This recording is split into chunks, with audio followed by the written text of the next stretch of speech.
చాలా మందికుండే ప్రశ్న ఐవీఎఫ్ అంటే ఏంటి? అది ఎవరికి అవసరం అనేది. అందరికీ నమస్కారం. నా పేరు Monisha Deepika, gynaecologist, fertility specialist, Deepika women's hospital. మొదలు అసలు ఐవీఎఫ్ అంటే ఏంటో అర్థం చేసుకుందాం. సాధారణంగా ఎవరికైనా ప్రెగ్నెన్సీ రావాలంటే ఇది గర్భసంచి, ఇవి అండాశయాలు, ఇవి ట్యూబ్స్. అండాశయాల్లో తయారైన అండం ట్యూబ్స్ ద్వారా రావాలి.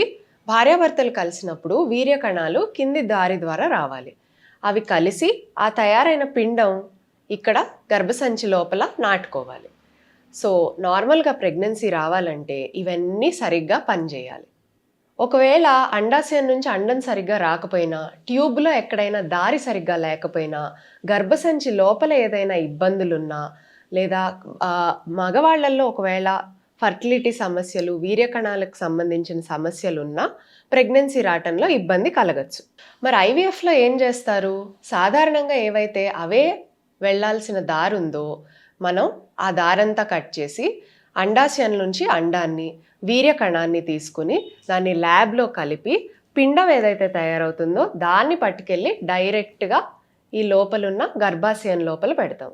అప్పుడు అది అందులో నాటుకుంటే ప్రెగ్నెన్సీ వస్తుంది. మరి ఐవీఎఫ్ ఎవరు చేయించుకోవాల్సిన అవసరం ఉంటుంది అని అంటే, మనకి ప్రెగ్నెన్సీ రావటానికి ఏమేమి అవసరమో తెలుసు కాబట్టి, ఒకవేళ ట్యూబ్ సమస్యలు ఎవరికైనా ఉన్నాయనుకోండి, వాళ్ళకి ఐవీఎఫ్ అవసరం అవ్వచ్చు. ట్యూబ్ సమస్యలు అంటే ఏంటి? ఫాలోపియన్ గొట్టాల్లో దారి సరిగ్గా లేకపోవటం కానీ, లేకుంటే అతుకులు ఏమైనా ఉండటం కానీ, ముందేమైనా ఫాలోపియన్ గొట్టాలకి సర్జరీ ఏమన్నా అయ్యి ఉంటే కానీ, అప్పుడు వాళ్ళకి ఇన్ఫర్టిలిటీ ఉండొచ్చు, ఐవీఎఫ్ అవసరం అవుతుంది. రెండో విషయం, అండాశయంలోంచి అండం సరిగ్గా రిలీజ్ అవ్వట్లేదు అని అంటే వాళ్ళకు కూడా ఆ ఐవీఎఫ్ అవసరం పడవచ్చు. మామూలుగా అయితే ట్రీట్మెంట్ ఇవ్వడం ద్వారా కూడా ఈ అండాశయం నుంచి అండం రావచ్చు. అలా కూడా జరగట్లేదు, వయసు ఎక్కువైపోయింది, లేదా ఓవేరియన్ రిజర్వ్ అంటాం. అంటే అండాశయం నుంచి ఎన్ని అండాలు బయటికి రావచ్చు అనే దానికి ఉన్న కెపాసిటీ, అది తక్కువ ఉన్న వాళ్ళలో కూడా మామూలు ట్రీట్మెంట్స్తో కష్టం అవ్వచ్చు. కాబట్టి ప్రెగ్నెన్సీ ఐవీఎఫ్ అవసరం పడుతుంది. మూడో విషయము ఎండోమెట్రియోసిస్. ఎండోమెట్రియోసిస్ అంటే గర్భాశయం, అండాశయాలు, ట్యూబ్స్ వీటన్నిటిని కూడా ఇబ్బంది పెట్టే ఒక వ్యాధి. దానివలన అతుకులు, అండాశయం నుంచి అండం సరిగా తయారవ్వకపోవడం, తయారైన పిండం సరిగ్గా గర్భసంచిలో నాటుకోలేకపోవటం, ఇటువంటి ఇబ్బందులు ఉండే అవకాశం ఉంటుంది.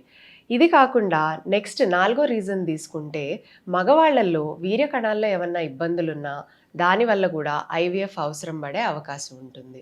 ఐదో విషయం, ఏవి ఇబ్బందులు లేకుండా అన్ని టెస్టులు ఇద్దరిలో నార్మల్ ఉండి కూడా ఒక 10 నుంచి 20% మందిలో ప్రెగ్నెన్సీ రాకుండా ఉండొచ్చు. అన్ఎక్స్ప్లెయిన్డ్ ఇన్ఫర్టిలిటీ అంటాం. వాళ్ళల్లో కూడా ఐవీఎఫ్ వల్ల ప్రెగ్నెన్సీ సక్సెస్ రేట్ పెరుగుతుంది. ఇవే కాకుండా ఇద్దరు భార్యాభర్తల్లోనూ ఏదైనా ప్రాబ్లం ఉన్నా, ప్రెగ్నెన్సీ న్యాచురల్గా రావట్లేదు అన్నా, అప్పుడు ఐవీఎఫ్ ద్వారా అయ్యే సక్సెస్ రేట్ పెరుగుతుంది. ఇంకొక కోవా, ఈ మధ్య ఎక్కువ మంది అమ్మాయిలు ప్రెగ్నెన్సీ లేటర్ ఏజెస్లో, అంటే కొంచెం వయసు పెరిగిన తర్వాతనో ప్లాన్ చేసుకోవాలనుకునే వాళ్ళు ఊసైట్ ప్రిజర్వేషన్ చేసుకుంటున్నారు. ఫర్టిలిటీ ప్రిజర్వేషన్ అంటే ఇప్పుడు అండాశయంలోంచి కొన్ని అండాలను తీసుకుని రేపటి నాడు ఎప్పుడైనా వాళ్ళు ప్రెగ్నెన్సీ కోరుకున్నప్పుడు దాచుకోవటానికి, వాళ్ళకు కూడా ఆ దశలో ఐవీఎఫ్ అవసరం పడుతుంది.